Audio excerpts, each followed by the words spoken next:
বিশিষ্ট ফার্সি কবি হজরত শেখ সাদী রহমতুল্লাহি আলাইহি তিনি কিভাবে নবীজির দিদার লাভ করলেন। একবার হজরত শেখ সাদী রহমতুল্লাহি আলাইহি তিনি নবীজির সামনে কবিতা লিখলেন। তিনি লিখলেন, বালাগাল উলা বি কামালিহি কাশাফাত দু জা বি জামালিহি হাসানাদ জামিউ হিসালিহি। এই 3 লাইন তিনি কবিতা লিখলেন। এরপরে চতুর্থ লাইন কী হবে তিনি আর বুঝতে পারছেন না। তিনি চিন্তায় পেরেশান, কিন্তু আর মিলাতে পারে না চতুর্থ লাইন কী হবে। তিনি এই করতে করতে একসময় তিনি ঘুমিয়ে গেলেন। এরপরে হুজুর পাক সাল্লাল্লাহু আলাইহি সাল্লাম তিনি দিদারে সাক্ষাৎ দান করলেন। নবীজি বললেন, হে শেখ সাদী রহমতুল্লাহি আলাইহি, আপনি এত চিন্তা পেরেশানি কেন?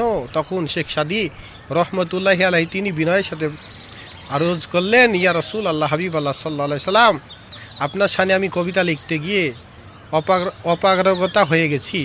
আমি আর চতুর্থ লাইন কীভাবে বুঝতে পারছি না, লিখতেও পারছি না।